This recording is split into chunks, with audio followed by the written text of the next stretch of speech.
الحمد لله رب العالمين والصلاة والسلام على سيد الأنبياء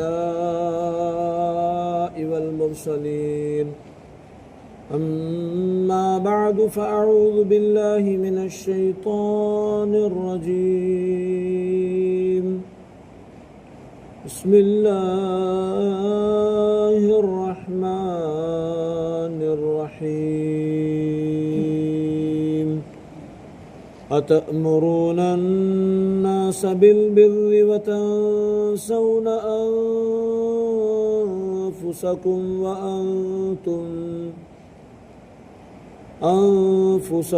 وأنتم تتلون الكتاب أفلا تعقلون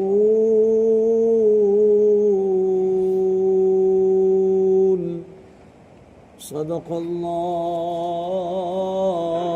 العظیم۔ آئیے سب سے پہلے حضور اکرم نور مجسم صلی اللہ علیہ وسلم کی بارگاہ بے کس پناہ میں جس طریقے سے میں درود و سلام کے صیغے پڑھاؤں، مل کر آپ بھی ان درود و سلام کے صیغوں کو دہرائیں اور پڑھیں۔ الصلاۃ والسلام علیک یا رسول اللہ وعلی آلک واصحابک یا حبیب اللہ۔ الصلاۃ والسلام علیک یا نبی اللہ وعلی آلک واصحابک یا نور اللہ۔ نویت سنت الاعتکاف۔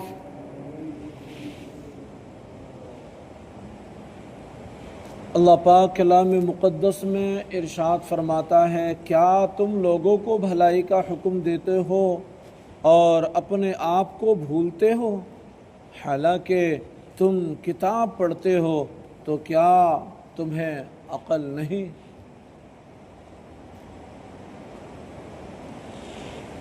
یہ آیت مبارکہ ان یہودی علماء کے بارے میں ہے جن سے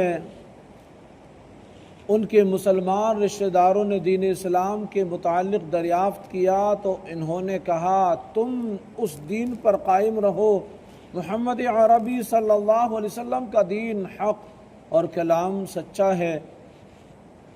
یا ان یہودیوں کے حق میں نازل ہوئی جنہوں نے مشرکین عرب کو حضور اقدس صلی اللہ علیہ وسلم کے مبعوث ہونے کی خبر دی تھی اور حضور پاک صلی اللہ علیہ وسلم کی پیروی کرنے کی ہدایت کی تھی۔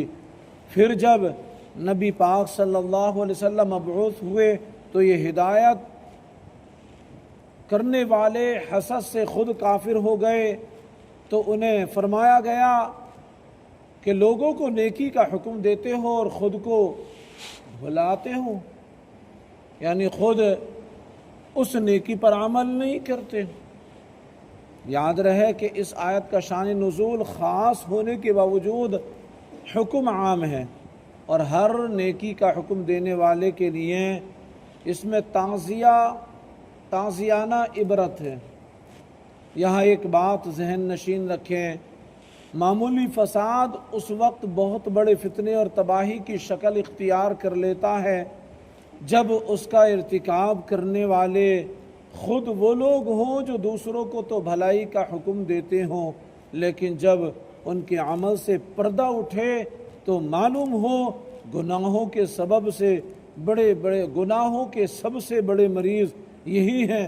انہیں یاد رکھنا چاہیے کہ قول و فعل کا تضاد، خلوت و جلوت کا فرق دنیا و آخرت دونوں کے لیے بہت نقصان دہ ہے۔ دنیا میں تو یہ اس قدر نقصان دہ ہوتا ہے کہ ایک مرتبہ کسی کے متعلق یہ تضاد ثابت ہو جائے تو لوگ زندگی بھر اسے منہ لگانا پسند نہیں کرتے،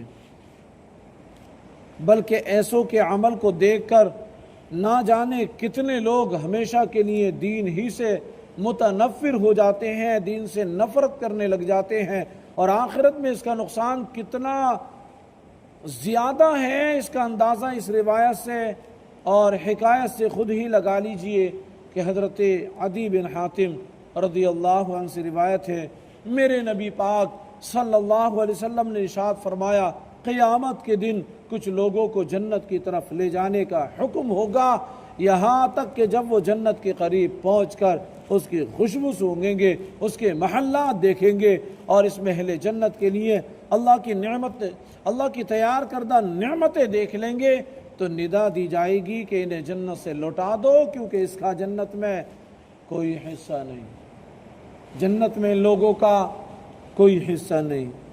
یہ ندا سن کر، یہ آواز سن کر وہ ایسی حسرت کے ساتھ لوٹیں گے کہ اس جیسی حسرت کے ساتھ اس سے پہلے لوگ نہ لوٹے ہوں گے۔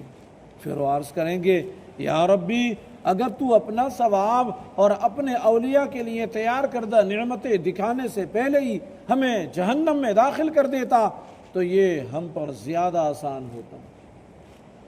اللہ پاک ارشاد فرمائے گا میں نے ارادتاً تمہارے ساتھ ایسا کیا ہے، اور اس کی وجہ یہ ہے کہ جب تم تنہائی میں ہوتے تو بڑے بڑے گناہ کر کے میرے ساتھ اعلان جنگ کرتے، اور جب لوگوں سے ملتے تو عاجزی و انکساری کے ساتھ ملتے تھے۔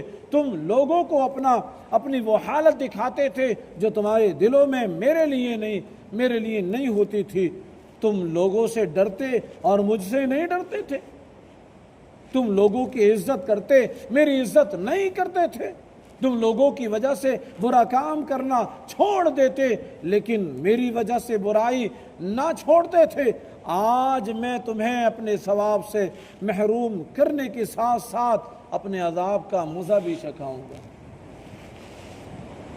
اور حضرت ابراہیم تیمی رحمۃ اللہ علیہ فرماتے ہیں میں موت اور مرنے کے بعد ہڈیوں کی بوسیدگی کو یاد کرنے کے لیے کثرت سے قبرستان میں آتا جاتا تھا۔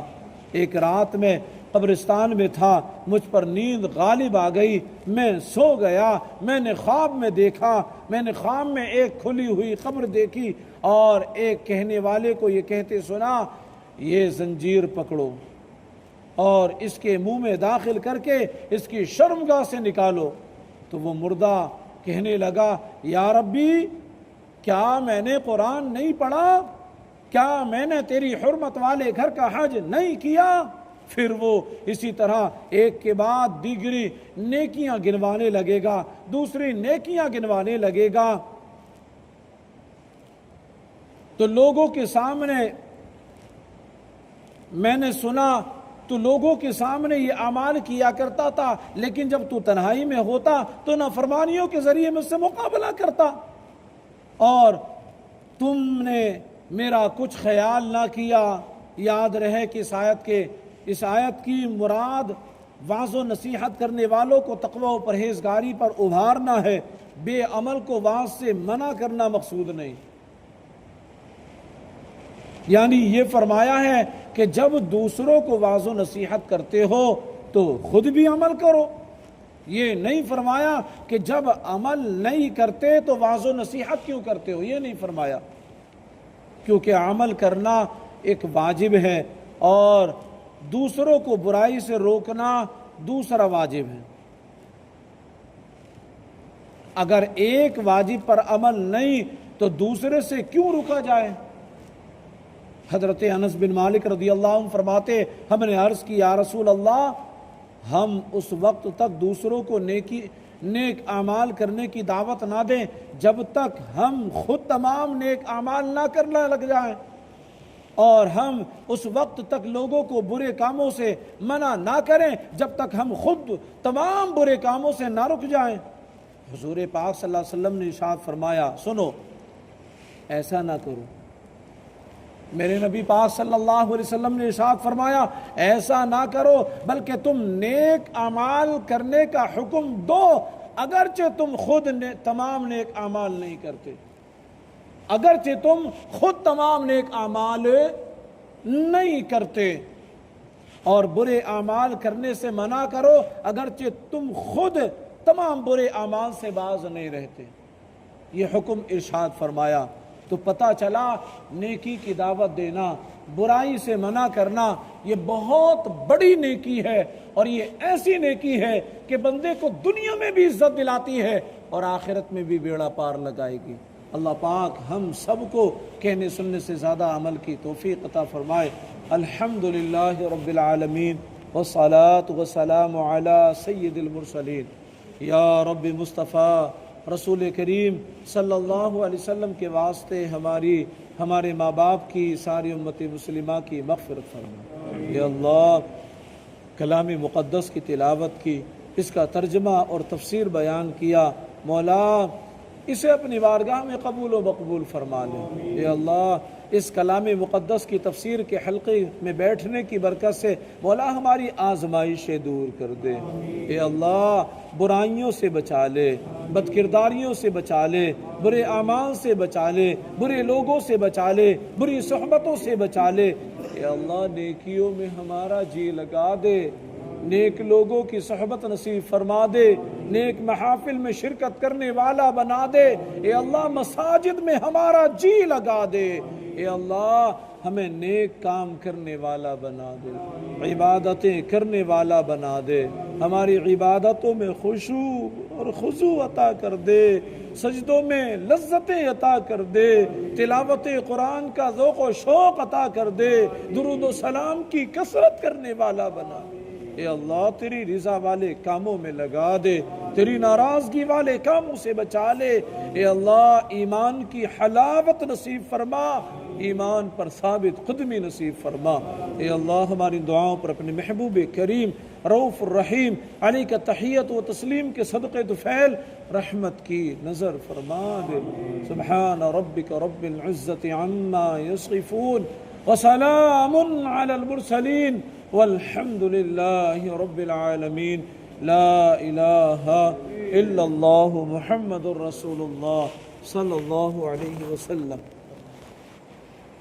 یا نبی سلام علیکہ، یا رسول سلام علیکہ، یا حبیب سلام علیکہ، صلوات اللہ علیکہ۔ آپ کا تشریف لانا وقت بھی کتنا سہانا، جگمگا اٹھا زمانہ، حور گاتی تھی ترانہ۔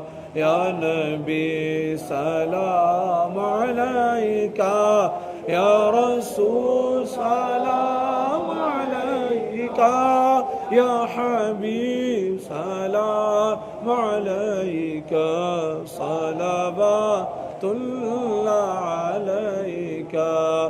میری آنے والی نسلیں تیرے عشق ہی میں مچلے، انہیں نیک تم بنانا، مدنی مدینے والے۔ یا نبی سلام علیکہ، یا رسول سلام علیکہ، یا حبیب سلام علیکہ، صلوات اللہ علیکہ۔